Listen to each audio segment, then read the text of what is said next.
possible companion and be destroyed in that process. Even when they don't raise their hands, they are ill-treated poor things. Is that not enough?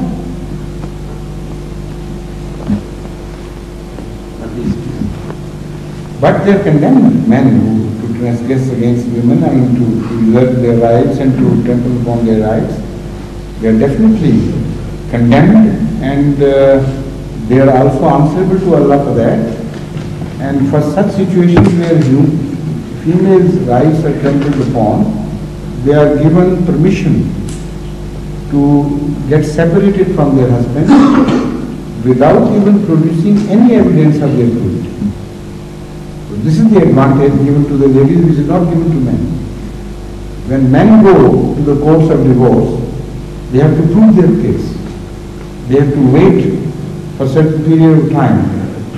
And although sometimes they are given the right to give by Muslim scholars, there is divided opinion on these things, how separation should take place. But one thing is certain, that the course of separation is made much more difficult for men than for ladies. For the ladies, it is just enough for a lady to go to the court and say, I don't like this husband, finish. But for the man, he has to prove why, and he has to wait month after month, and then he has to separate himself from the wife living in the same house, not permitting him any access to her, and he has to pass through great trial. Why? Because Allah knows that female sex is weaker, and if she is deprived of her rights, it's very difficult for her to prove it otherwise. So separation is made easy for her. Also there is another institution of Hakam min ahlihi wa Hakam min ahliha, as mentioned in the Holy Quran. That in differences, if the lady's rights are trampled upon, instead of taking the law into her own hands to her further discomfort or disadvantage, she should go to her family and choose one sensible person of that family and force the husband to name one person from his family. And those two wise men and the pious men of the two families, they should get together and they should be accepted as hakam by both. So that if the decision is given against the husband, he has to accept the decision. And if he doesn't, then the whole society would pressurize him.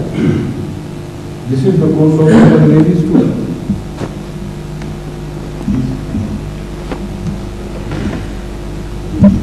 You want to ask? Yes, sir. After.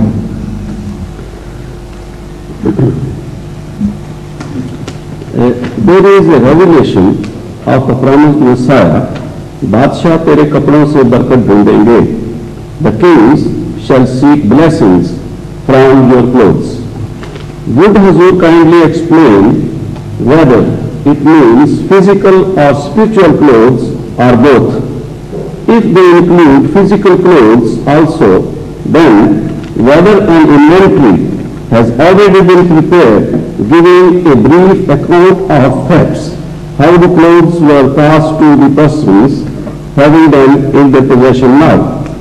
Secondly, whether some treatment to protect them from decay have been done to them.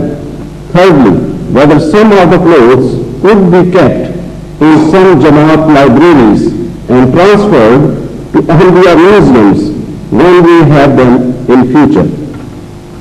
All these measures have been taken.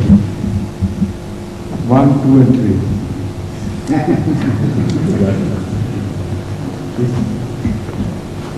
My brother gave me a letter to give you personally, sir. That's my duty to. And then I can ask. So we were mentioning today, sir, Hazrat Ali Karamullah Wajahu. Why we call him Karamullah Wajahu? Well, this is a prayer especially offered when his name is taken by the Shiites. And they like this respect to be shown to him. And there is no objection, why not? I mean, of course we hold him, Hazrat Ali, in great esteem. And if they like to say a few words of honor, particularly about him, there is absolutely no harm. It's not at the cost of other companions of the Holy Prophet. It doesn't mean that Allah did not karama wajha Hazrat Abu Bakr or wajha Hazrat Umar. We don't mean that. What we mean is that he was also one of those who were held dear by Allah. That's all. I was talking to one non-Indian Muslim brother. So we say Hazrat Abu Bakr Siddiq Raziyallahu Ta'ala anhu. Don't we say that? Yes, sir. And Hazrat Umar Farooq. Why? Because we believe it. There are words of praise, special praise, particularly signifying certain characteristics and certain high values in their characters. So the Shias don't do that. They don't say Hazrat Abu Bakr Siddiq or Hazrat Umar Farooq. So because we believe in all the four prophets, so in four caliphs, so we respect all equally in this sense. Thank you, sir. I was talking to one non-Indian Muslim, and he gave me a quote, and he wanted the answer, which I couldn't give him apparently at that time. I want your help, sir. At that time, how you can give? So it's all right? I want your help, sir. He quoted Hazrat Mirza Sahib has said, 3 अक्टूबर 1893 को जामिया मस्जिद दिल्ली में एक कसीर मजमा को खिताब करते हुए फरमाया, मैं इस खाना खुदा में साफ साफ इकरार करता हूँ कि मैं जनाब खत्म नबी सल्लल्लाहु अलैहि वसल्लम की खत्म नबूवत का कायल हूँ, और जो शख्स खत्म नबूवत का मुनकर हो उसको बेदीन और दारा इस्लाम का मुनकर समझता हूँ, का मुनकर होकर उसको बेदीन और दारा इस्लाम से खारिज समझता हूँ.